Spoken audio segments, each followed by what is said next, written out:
Okay, I would like to call this Utility Advisory Commission meeting to order. This is the July 11th, 2019 meeting. Please stand for the Pledge of Allegiance. I pledge allegiance to the flag of the United States of America and to the republic for which it stands, one nation, under God, indivisible, with liberty and justice for all.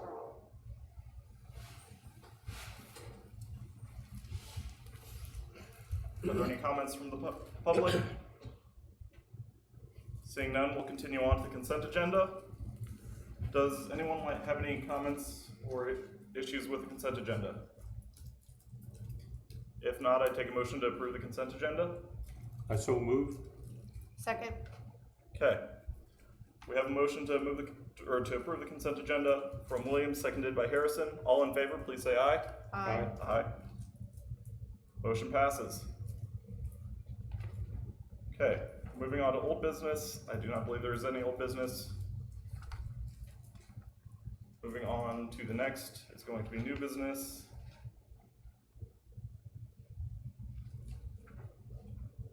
We have a presentation from Gons.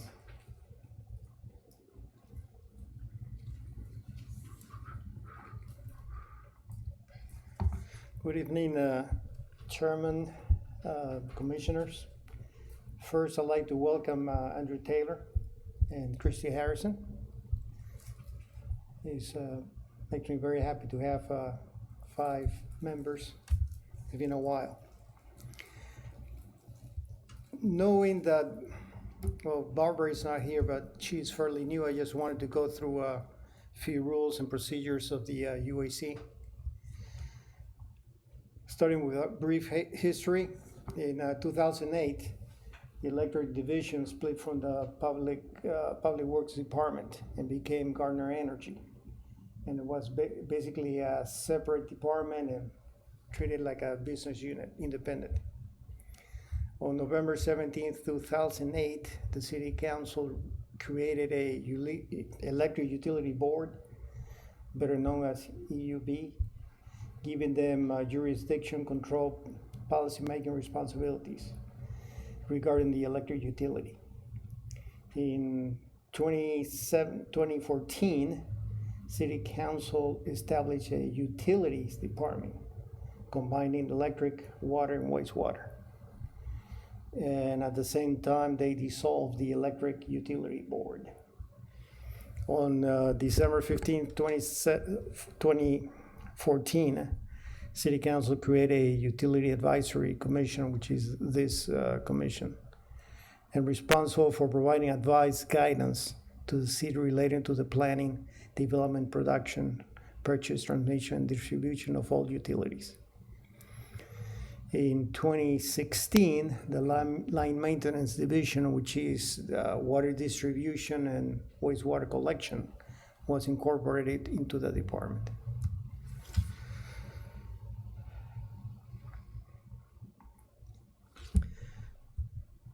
The UAC, the number of commission members is 5. Appointment and tenure, the members shall be nominated by the city mayor and confirmed by the city council. Members shall be appointed to serve for 4-year terms. And a member can serve up to 2 terms for a total of 8 years. Vacancies shall be filled by the mayor with approval of the city council. Compensation, this is a voluntary basis.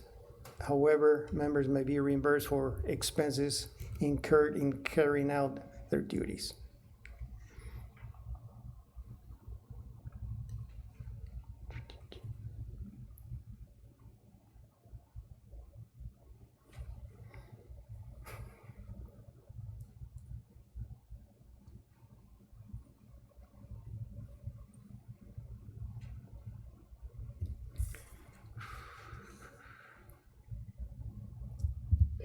IT is not part of this.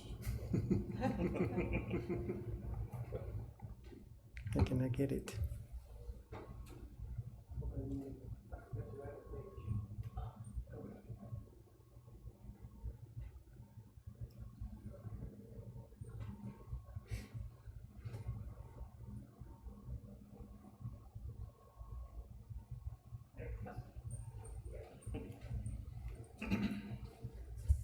I thought I didn't, I erased that slide. Every year, and usually the first meeting of the year, the commission by majority will appoint a chairperson and a vice chairperson. And the chairperson will proceed over the meeting of the commission, and then the vice chairperson will act in the absence of the chairperson. No member shall serve more than 2 consecutive terms as an officer. The meetings is first Thursday of every month unless noted otherwise, like today's July 11th, because July 4th was a holiday. Special meetings can be held as required following appropriate notice. And meetings shall be held in the City Council chambers and subject to the conformities with the Kansas Open Meeting Act. Any questions? And then there's a copy of the bylaws you have with a little more detailed information. No questions? So let's go with the reports.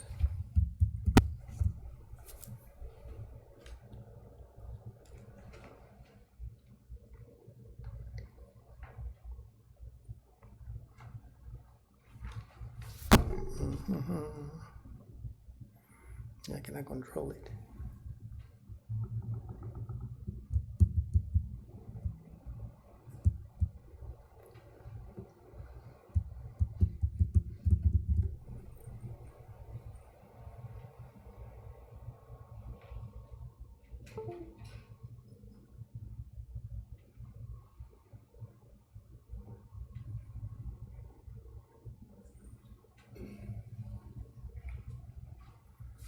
I don't know, it's not.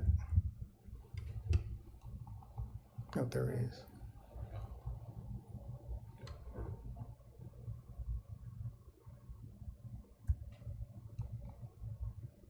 There we go. Second quarter electric outage report. For the second quarter, we had 7 outages affecting 56 customers. 3 caused by equipment failure, 2 caused by animals, 1 by storms, and 1 damaged by others. The overall average response time was 55 minutes, with an average length of the outage of 1 hour and 29 minutes. And if you look at the pie chart, it's just a distribution of different types of outages. Any questions?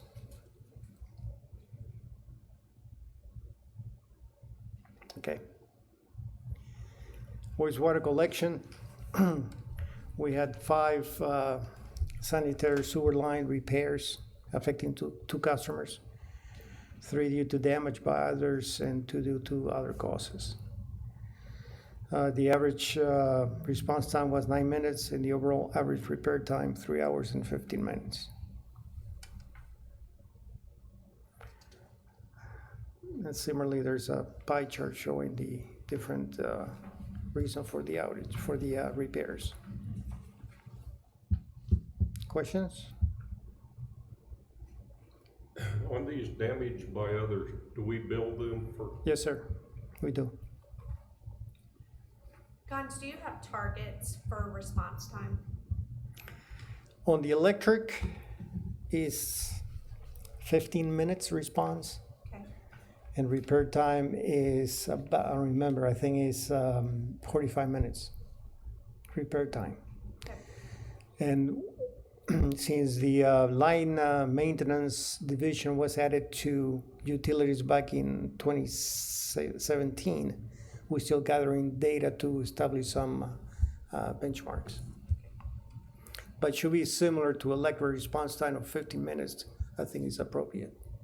Now, the repair time may be longer because with sewer lines or water line, you have to dig, get to the line, so it might take a little longer. Okay.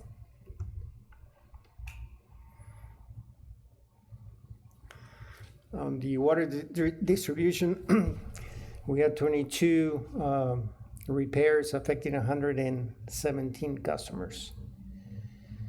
5 due to hardware failure, 10 to mainline failures, 3 due to service line failures, 1 was a hydrant repair, and 3 due to damage by others.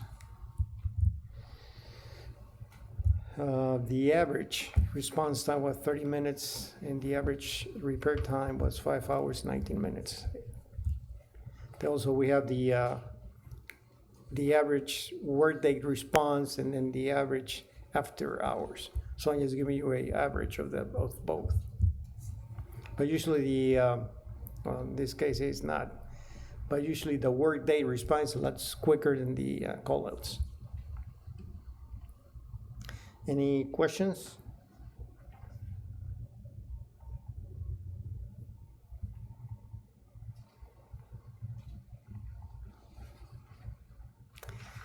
Then we'll go to the project updates. On the electric side, as you may know, Olathe Health is putting a urgent care facility on South Center Street, north of I-35. So we're working on installing the electrical service. This is the picture of the outage yesterday. Apparently a semi-trailer got lost, and he entered, I think, Kansas Street to make a U-turn. And he hit the cable line, which is below the power lines. So he knocked 3 poles and transformers. We responded, and the poles were up and in service before 7 p.m. last night. So it took us about 4 to 5 hours to clean it up, set the new poles, and install the equipment.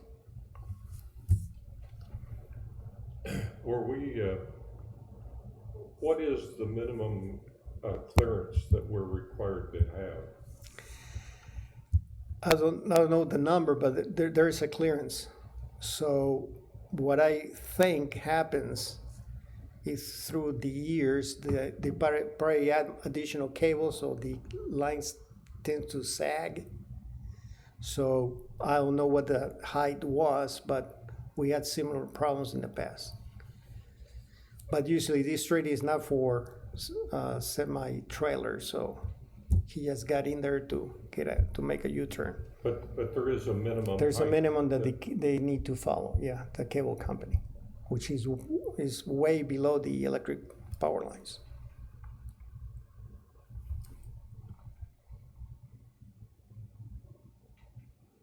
Any question on that event? I do have a question about that. So do we audit that? I mean, are we responsible? So if somebody's placing facilities on our poles, are we responsible for auditing to make sure that they're adhering to the appropriate clearances? Or, I mean, I understand that should be their responsibility as well, but do we do anything with that? Actually, that's a question I asked Bruce Baldwin. Mm-hmm. He said we do not. So probably we need to start looking at ways of verifying that the clearance is the appropriate clearance. So I'm gonna contact some other cities, see how they manage that, because it's not the first time this happens.